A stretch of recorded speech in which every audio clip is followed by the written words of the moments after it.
السلام علیکم، کیسے ہیں آپ سب لوگ؟ اللہ کا شکر ہے میں ٹھیک ہوں۔ اور جیسا کہ آپ کو پتہ ہے کہ رجب سٹارٹ ہو چکا ہے، اور کوشش کریں کہ اپنے نمازیں قائم کریں، اپنا ذکر اذکار کرتے رہیں۔ لیکن جب ہم یوٹیوب کھولتے ہیں، آج میرا دل چاہا کہ میں آپ سے اس طرح کی چھوٹی سی ایک بات کروں کہ جب آپ یوٹیوب کھولتے ہیں تو ہمارے پاکستانی میجورٹی جو ولاگرز ہیں نا، وہ کرتے ہیں پرینک۔ پرینک کا مطلب ہے جھوٹ بولنا۔ کسی سے جھوٹ بولیں گے کہ یہ ہو گیا یہ ہو گیا۔ آپ کو پتہ ہے کہ اسلام میں جھوٹ کی کتنی سخت ممانعت کی گئی ہے، اور اس کو کتنا زیادہ بار بار ہمیں قرآن پاک میں سمجھایا گیا ہے کہ جھوٹ مت بولو۔ لیکن ہمارے جو ولاگرز ہیں خاص طور پہ، آپ دیکھیں کہ جتنے بھی ینگسٹر ہیں، پیرنٹس بھی ساتھ ملے ہوئے ہیں، آپ لوگ دوسروں کو انفلوئنس کرتے ہیں۔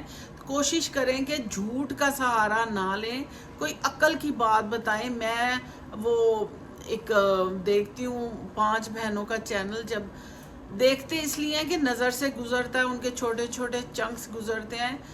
میں نے یہ دیکھا ہے کہ ان کی جو مدر ہے، نہ کوئی دوپٹہ سر پہ ہوتا ہے، نہ دوپٹہ گلے میں ایون ہوتا ہے۔ کوئی ان کو اپنا وہ اپنے کور ہونے کا احساس نہیں ہے، تو آپ کیا دوسروں کو انفلوئنس کریں گے؟ پیسہ کما رہے ہیں، اچھی بات ہے، اللہ تعالیٰ آپ کو اور دے، لیکن آپ دوسروں کو انسپائر کرتے ہیں۔ تو جب جو چیز آپ کر رہے ہیں، آپ گناہ آپ سوچیں کہ آپ کو دیکھ کے جو لوگ وہ کر رہے ہیں، وہ گناہ آپ کے سر پہ آئے گا۔ اگر آپ چھوٹی سی ایک بات سوچ لیں کہ یہ مجھے اس کا کیا خمیازہ بھگتنا پڑے گا، تو آپ وہ نہیں کریں گے۔ تو کوشش یہ کریں، دیکھیں جو نیو جنریشن ہے نا، اگر آپ اپنے ٹائم کو دیکھیں، جو ہماری ایج کے 50+ لوگ ہیں، تب ایک رواداری تھی، ایک معصومیت تھی بچیوں میں، بچوں میں۔ جب شادیاں ہوتی تھیں تو شرم آتی تھی سر اٹھاتے ہوئے، آنکھیں جھکی رہتی تھی۔ لیکن اب کا جو دور ہے، اس میں ڈانس جس طرح کیا جاتا ہے، تو مجھے بڑی تکلیف ہوتی ہے کہ کوئی شرم حیا ہم لوگوں میں بالکل نہیں رہی، اور ہم لوگ بالکل بیچ کے کھا لی ہم نے اپنی شرم حیا۔ تو جو مسلمان ہیں، اس میں حیا ہونا بہت ضروری ہے، میرا یہ خیال ہے۔ باقی اللہ تعالیٰ ہمیں ہدایت دے، اللہ تعالیٰ ہمارے بچوں کو حیا بھی دے اور شرم پردہ قائم رکھے۔ تھوڑا سا اگر آپ یہ سوچ کے اپنے ایکٹ سے کسی کو ٹھیک کر سکتے ہیں، تو اللہ تعالیٰ اس کا اجر دے گا۔ آپ دیکھیں کہ مسلمانوں پہ ظلم ہو رہا ہے، ہم اس کے لیے کچھ نہیں کر سکتے، کیونکہ ہم ایک سمندر میں قطرے کے برابر ہیں۔ لیکن آپ دعا کر سکتے ہیں، آپ ان کے لیے جو آپ سٹیٹس لگاتے ہیں، آپ وہ سٹیٹس لگا سکتے ہیں، تو تاکہ آپ اپنا احتجاج ریکارڈ کرا سکیں۔ لیکن جب میں دیکھتی ہوں کہ اتنی لاپرواہی، ہم لوگ ینگسٹرز جو ہیں، اتنی لاپرواہی، کوئی رسپیکٹ نہیں، کوئی کسی بڑے کی۔ اللہ تعالیٰ ہم پہ رحم کرے، اللہ تعالیٰ مسلمانوں پہ رحم کرے، اور ہمیں نیکی کی ہدایت دے، ہمارے بچوں کو نیکی کی ہدایت دے۔ آپ دیکھیں کہ میرا یہ ایمان ہے کہ جو والدین کر رہے ہوتے ہیں جھوٹ یا غلط کام، تو اس کا اثر بچوں پہ پڑتا ہے۔ کوشش کریں کہ اپنے آپ کو ایسا بچوں کے سامنے پیش کریں کہ بچے آپ کو مثال بنائیں اپنے لیے، اور اللہ تعالیٰ ہمیں ہدایت دے۔ باقی کیسے ہیں آپ سب لوگ؟ آج بڑا اچھا سورج نکلا ہوا، سنی ڈے ہے، اور میں نے سوچا کہ صبح کے بڑے کام کیے، نماز پڑھی، اور اب 2 بجے ہیں، 2:05 ہوئے ہیں۔ میں نے سوچا کہ میں آپ لوگوں کے ساتھ بیٹھ کے بات کروں۔ ویسے تو میرے پاس ایسی کوئی بات نہیں ہے کرنے والی، لیکن جب آپ یوٹیوب کھولتے ہیں، اور جب ظاہر ہے میں انسان ہوں، میں بھی فون یوز کرتی ہوں، جب میں کھولتی ہوں تو مجھے اتنی تکلیف ہوتی ہے ان چیزوں کو دیکھ کے، اور میں نہیں دیکھ پاتی، لیکن لیکن بعض دفعہ ان چیزوں کو دیکھ کے دوسروں کی اصلاح کرنا ضروری ہوتا ہے۔ کوشش کریں کوئی نہ کوئی لیکچر، آپ کو پتہ ہے نگہت ہاشمی جو ہیں وہ پاکستان آئی ہوئی ہیں اور وہ جگہ جگہ پہ جا کے اپنے درس دے رہی ہیں، تو کوشش یہ کریں کہ ان کا جو بھی آپ کو موقع ملتا ہے وہ ضرور سنیں، کیونکہ بعض دفعہ ہمارے ذہنوں میں کچھ ایسے سوالات اٹکے ہوتے ہیں کہ جب وہ بعض دفعہ ہوتا بھی یہی ہے کہ جب ہم کسی چیز میں پھنسے ہوتے ہیں تو لیکچر ہمیں سنتے ہیں تو اس میں ہمارے بہت سے کانسیپٹ کلیئر ہوتے ہیں۔ تو کوشش یہ کریں، کیونکہ جب آپ جس طرح کی چیز دیکھیں گے یا سنیں گے آپ کا دل اسی طرح ہوتا چلا جائے گا۔ اگر آپ اپنے مذہب سے ریلیٹڈ کچھ پڑھیں گے سنیں گے تو آپ کا دل نرم ہوگا، اگر آپ دنیاوی کی طرف جائیں گے تو آپ کا یقیناً دل اسی طرح ہوتا چلا جائے گا۔ تو کوشش کریں کہ اپنے دل کو اپنے اسلام کی طرف راغب رکھیں، تاکہ ہمارے دل میں تھوڑی نرمی، ہمدردی اور دوسروں کے لیے تھوڑا رحم پیدا ہو ہمارے دل میں۔ بڑی دفعہ ایسا ہوتا ہے کہ جیسے کسی اسلامی محفل میں جانے کا موقع ملتا ہے تو میرا دل ایسے ہو جاتا ہے اور میرے آنسو جاری ہو جاتے ہیں۔ کوشش کریں کہ اپنے دل میں رحم آپ کے دل میں رہے، کیونکہ جو بے رحم لوگ ہوتے ہیں انہیں کسی بات کا نہ اثر ہوتا ہے نہ ان کے دل میں کسی کے لیے رحم ہوتا ہے۔ تو یہ دل میں نرمی بھی بہت ضروری ہے۔ باقی دوسروں کی ہیلپ کرتے رہیں، کوشش کریں کہ جو آپ نے پکایا، میں کرتی ہوں کہ جو پکایا تھوڑا سا ڈال کے کہیں کسی کو، اور کسی جو گھر، کیونکہ اب اتنا آنا جانا نہیں ہے، ویسے ہمارے گھر الحمدللہ بہت آنا جانا ہے، کوئی نہ کوئی آیا رہتا ہے، لیکن میں کوشش کرتی ہوں کہ اپنے کھانے میں سے کسی اور کو بھی شامل کروں، باہر کسی گارڈ کو دے دیں، کسی کام والے کو دے دیں، تاکہ آپ کے گھر میں برکت رہے، کیونکہ آپ شیئرنگ از کیئرنگ۔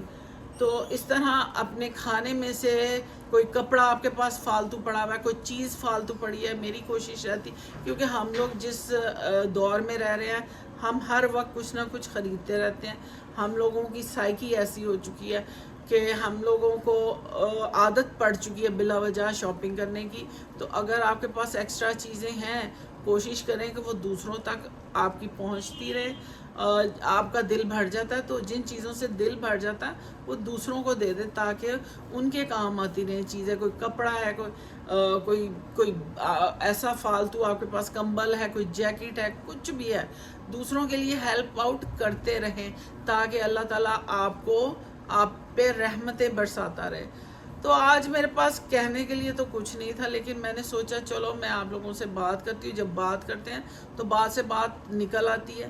لیکن میری یہی آپ لوگوں سے، اپنے بچوں سے خاص طور پہ، کہ اللہ کا ذکر کرتے رہو اور کوشش کرو کہ آج کل ہر کسی کے پاس موبائل ہے، بچہ بڑا چھوٹا ہر کسی کے پاس موبائل ہے، اس میں اپنا کوئی قرآن کا، میں نے 3 طرح کے قرآن اس میں کیے ہوئے، ایک ایپس کیے ہوئے، ایک ہے قرآن فار آل، ایک ہے 16 لائن قرآن، اور ایک قرآن مجید جس میں اس میں ایک سے میں پڑھتی ہوں، ایک میں صورتیں پڑھتی ہوں، ایک میں پورا قرآن 16 لائن والے میں پورا قرآن پاک ہے، وہ میں نے شروع کیا ہوا ہے اپنے موبائل میں۔ اس سے یہ ہوتا ہے کہ مجھے اٹھنا نہیں پڑتا، نماز کے بعد میں اپنا پکڑتی ہوں۔ پتہ میں یہ سوچ رہی تھی کہ جب ہم چھوٹے تھے، مجھے جو میموری یاد ہے میں بہت چھوٹی تھی، ہم لوگ پنڈی میں رہتے تھے، تو مجھے جو اس وقت کی بات یاد آتی ہے کہ پہلے زمانے میں لوگ الہان کے ساتھ قرآن پڑھا کرتے تھے، یعنی قرأت کے ساتھ، ایسے وہ قرأت بھی نہیں ہوتی تھی، وہ اتنے پیارے انداز۔ جب مجھے جو خواب کی طرح یہ بات یاد ہے کہ ہم لوگ لاہور آئے ہوئے تھے، گرمیاں تھی بہت زیادہ اور ہم لوگ باہر صحن میں سب سو رہے تھے، تو ہماری نانی صبح 5-6 بجے، وہ جھٹپٹ کا ٹائم ہوتا ہے، اس وقت نا قرآن پاک پڑھ رہی تھی بہت زیادہ قرأت کے ساتھ، وہ اتنا پیارے انداز میں، مجھے وہ آج تک نہیں بھولتا، وہ نیند، وہ ٹھنڈا ٹائم، وہ اتنا خوبصورت وہ اس وقت کا ٹائم تھا نا۔ تو پھر جب ہماری امی کی، میں نے ویسے اونچا پڑھتے ہوئے نہیں ان کو دیکھا، لیکن میں نے ہمیشہ یہ دیکھا کہ امی نے اپنے پاس سپارے رکھے ہوئے تھے. امی قرآن پاک نہیں اٹھایا جاتا تھا, وہ بھاری ہوتا تھا تب. اب تو بہت سمارٹ قرآن آ چکے ہیں, چھوٹے سے چھوٹا بڑے سے بڑا, لیکن تب موٹے قرآن پاک ہوتے تھے, صفحے بھاری ہوتے تھے. تو اتنا موٹا قرآن پاک تھا تو امی سے اٹھایا نہیں جاتا تھا, تو امی نے سپارے رکھے ہوئے تھے. روزانہ وہ کیا کرتی تھی, اوپر سے ایک ایک سپارہ جو ہے وہ لیتی رہتی تھی, اور پھر اینڈ پہ کرتی, جو پڑھ لیتی تھی وہ سب سے نیچے رکھ دیتی تھی. اس طرح وہ پوری روٹین کے ساتھ وہ ایک سرکل امی کا, روز کا ایک سپارہ امی پڑھا کرتی تھی. اور آپ کو پتہ ہے کہ قرآن پاک اپنا روزانہ آپ پڑھیں, یہ غلاف میں رکھنے والی چیز نہیں ہے. اگر آپ ویسے مینول نہیں پڑھ سکتے تو آپ کے پاس اس وقت بہترین اپرچونٹی جو ہے وہ آپ کے موبائلز ہیں, جس میں آپ قرآن پاک کو ایپ سیو کر کے آپ اس میں پڑھ سکتے ہیں. اور پھر اس میں جتنی صورتیں ہوتی ہیں وہ آپ کو جون سی آپ نے صورت پڑھنی ہے, کوئی یاد کرنی ہے, اس کو بار بار نکالیں اور اس کو آپ پڑھ سکتے ہیں اس طرح. اور جو قرآن فار آل ہے اس میں بہت سی ایون لیکچرز ہیں. آپ کتب میں جائیں, اس میں جب آپ کھولیں گے تو آپ کو پتہ لگے گا کہ اس میں کتنی ویریشن ہے, کتنے اس میں 4-5 جو قاری حضرات ہیں, خواتین اور جو صاحب ہیں, ان میں وہ ان کی آوازوں میں وہ قرآن پاک ہے. آپ لیکچر سن سکتے ہیں, آپ ان کی قرأت سن سکتے ہیں, آپ کو جو نہیں آتا پڑھنا آپ اس کو سن سکتے ہیں. تو کوشش کریں کہ اپنے روزانہ کے معمول میں ضرور قرآن پاک کریں.